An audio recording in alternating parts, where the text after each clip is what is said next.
மீண்டும் தள்ளி போகும் ஜனநாயகன் படத்தின் ரிலீஸ். விஜய் ரசிகர்கள் அதிருப்தி. பிக் பாஸ் டைட்டில் ஜெயிக்க 30 லட்சம் செலவு செய்தாரா திவ்யா கணேஷ்? அனைத்து வசூல் சாதனைகளையும் அடித்து நொறுக்கிய மங்காத்தா ரீ-ரிலீஸ். ரெட் கார்டு வாங்கிய பார்வதிக்கு ஜாக்பாட், வாய்ப்பு கொடுக்கும் விஜய் சேதுபதி. கூலி ஏ சர்டிபிகேட் வாங்கியதால் இத்தனை கோடி நஷ்டம், லோகேஷ் கனகராஜ் அதிர்ச்சி பேட்டி. ட்ரோல்களுக்கு பதில் சொல்ல வேண்டிய அவசியம் எனக்கு இல்லை, ராஷ்மிகா மந்தனா. திருமண வதந்திகளுக்கு பதிலளித்த ஈஷா ரெப்பா. சினி வட்டாரங்கள்ல என்ன நடக்குதுன்னு இந்த தொகுப்புல விரிவாக பார்க்கலாம். Welcome to cine snacks.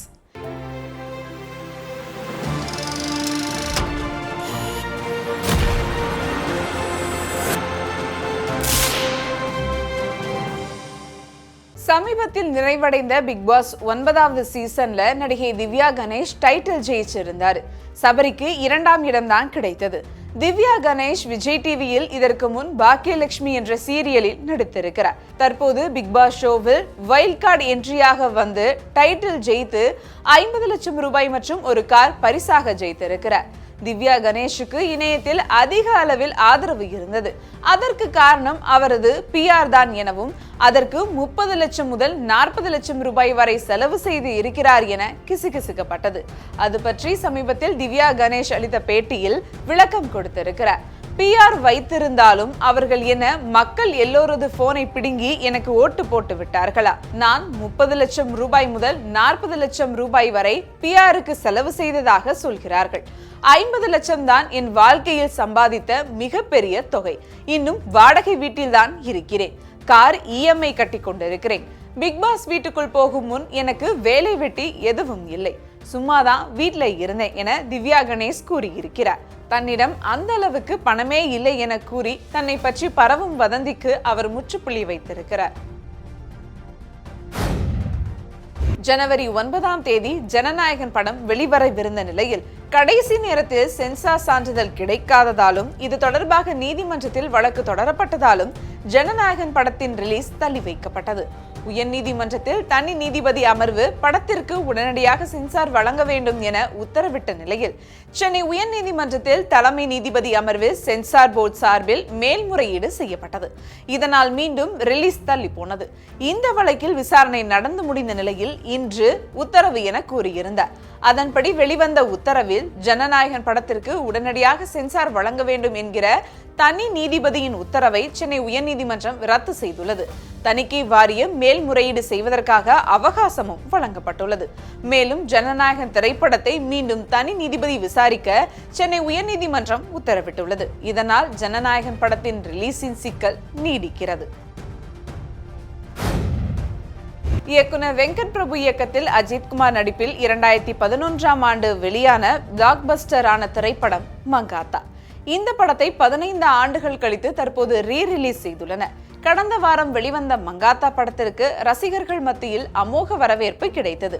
புதிய திரைப்படத்திற்கு கிடைக்கும் அளவிற்கு ரீ-ரிலீஸ் ஆகியுள்ள மங்காத்தா படத்திற்கு வசூல் ஒவ்வொரு நாளும் குவிந்து வருகிறது. இந்த நிலையில் 4 நாட்களில் இப்படம் உலக அளவில் செய்திருக்கும் வசூல் குறித்து தகவல் வெளியாகியுள்ளது. இதன்படி மங்காத்தா படம் ரீ-ரிலீஸில் இதுவரை 17.5 கோடிக்கும் மேல் வசூல் செய்துள்ளது. இதனால் தமிழ்நாட்டில் மட்டும் 16 கோடி வசூலித்துள்ளது. இதன் மூலம் ஓப்பனிங் வசூலில் ரீ-ரிலீஸில் இதுவரை வெளிவந்த படங்கள் செய்த அனைத்து சாதனைகளையும் மங்காத்தா அடித்து நொறுக்கியது. இனி வரும் நாட்களில் இப்படம் எவ்வளவு வசூல் செய்யும் என்பதை பொறுத்திருந்து பார்ப்போம்.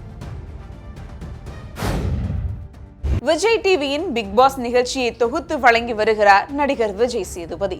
9 சீசன்கள் நிறைவடைந்திருக்கும் நிலையில் அடுத்த வருடமும் அவர்தான் ஹோஸ்ட் என்பதை ஏற்கனவே அறிவித்துவிட்டனர்.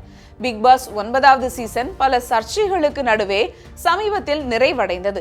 அதில் பார்வதி மற்றும் கம்ருதீன் ஆகியோர் எல்லை மீறி நெருக்கம் காட்டியது மற்றும் மற்ற போட்டியாளர்களை வம்பிழுத்தது எல்லாம் பரபரப்பாக பேசப்பட்டது. மற்றொரு போட்டியாளரான சாண்ட்ராவை காரில் இருந்து தள்ளி தாக்கிய காரணத்திற்காக பார்வதி மற்றும் கம்ருதீன் என இருவருக்கும் ரெட் கார்டு காட்டப்பட்டு வெளியேற்றப்பட்டன. ரெட் கார்டு வாங்கிய பார்வதி பிக் பாஸ் 9th சீசனின் ஃபைனலுக்கு வரமாட்டார் என ஷோ ரசிகர்கள் நினைத்தார்கள். ஆனால் அவர் ஃபைனலுக்கு வந்து விஜய் சேதுபதி முன் பேசினார். இந்த நிலையில் விஜய் சேதுபதி பார்வதிக்கு வெப் சீரிஸ் வாய்ப்பு தனது புரொடக்ஷன் மூலமா தரப்போவதா தகவல் வெளியாகி இருக்கிறது. விஜய் சேதுபதி தயாரித்து வரும் முத்து என்கிற காட்டான் வெப் சீரிஸில் பார்வதி நடிப்பதாக கூறப்படுகிறது. கூலி படத்தின் சென்சார் சான்றிதழ் காரணமாக பெரிய நஷ்டம் ஏற்பட்டதாக லோகேஷ் கனகராஜ் பேசியிருக்கிறார். கூலி படத்தை பார்த்துவிட்டு 35 இடங்களில் கட் செய்ய சொன்னார்கள். மேலும் ஏராளமான இடங்களில் மியூட் செய்ய கூறினார்கள். அதை செய்து இருந்தால் படமே புரிந்திருக்காது. அதனால் ஏற்கவில்லை. இப்போதே பல இடங்களில் புரியவில்லை என சொல்கிறார்கள். அதன் பின் மறு தணிக்கைக்கு விண்ணப்பித்தோம். அப்போதும் 35 கட் கொடுத்தார்கள். படத்தில் பிணம் எரிக்கும் காட்சி இருப்பதால் சான்றிதழ் தான் கொடுத்தார்கள். அதனால் 40 முதல் 50 கோடி ரூபாய் வருமானம் நஷ்டமானது என லோகேஷ் கனகராஜ் கூறியிருக்கார். கூலி இத்தனை சிக்கல்கள் நெகட்டிவ் விமர்சனம் பெற்றிருந்தாலும் 500 கோடி வசூல் வந்திருக்கிறதே என லோகேஷ் சில வாரங்களுக்கு முன் பேசியிருந்தது குறிப்பிடத்தக்கது.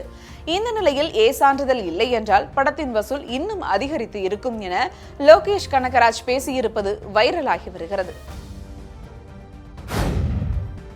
திரையுலக பிரபலங்கள் சமூக வலைதளங்களில் ட்ரோல் செய்வது சமீப காலமாக அதிகரித்து வருகிறது. குறிப்பாக முன்னணி கதாநாயகிகள் இதனால் அதிகம் பாதிக்கப்படுகின்றன. இந்த விவகாரம் குறித்து நடிகை ராஷ்மிகா மந்தனா அளித்த பேட்டியில், என்னை பற்றி எதிர்மறையான கருத்து வரும்போது நண்பர்கள் நீங்கள் ஏன் பதில் சொல்லவில்லை என்று கேட்கிறார்கள். ட்ரோல் செய்பவர்களுக்கு பதில் சொல்வதால் எந்த பயனும் இல்லை. பொய்களை பரப்புவோர் தொடர்ந்து அதையே செய்து கொண்டிருப்பார்கள். மக்கள் தங்களுக்கு பிடித்ததை மட்டுமே கேட்க விரும்புகிறார்கள். பொய்யான வதந்திகளை பார்த்து இது உண்மையில்லை என்றும் நான் ஏன் விளக்கம் அளிக்க வேண்டும்?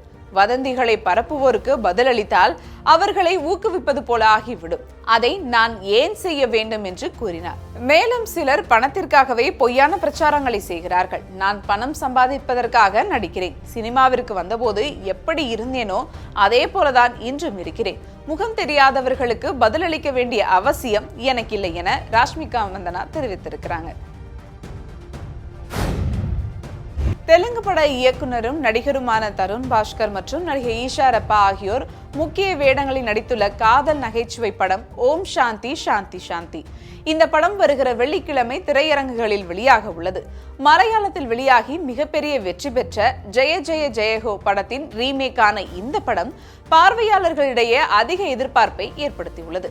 இதற்கிடையே சமீப காலமாக தருண் பாஸ்கரும் ஈஷா ரெப்பாவும் காதலித்து வருவதாக சமூக ஊடகங்களில் வதந்திகள் பரவி வந்தன.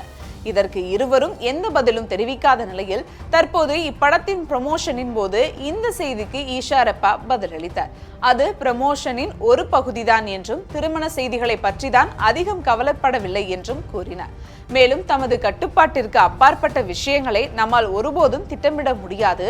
சரியான நேரத்தில் சரியான விஷயங்கள் நடக்கும் என்றும் நான் நம்புகிறேன் என கூறியிருக்கிறார். இதே மாதிரி இன்னும் நிறைய சினி அப்டேட்ஸோட அடுத்த எபிசோட்ல சந்திக்கிறேன்.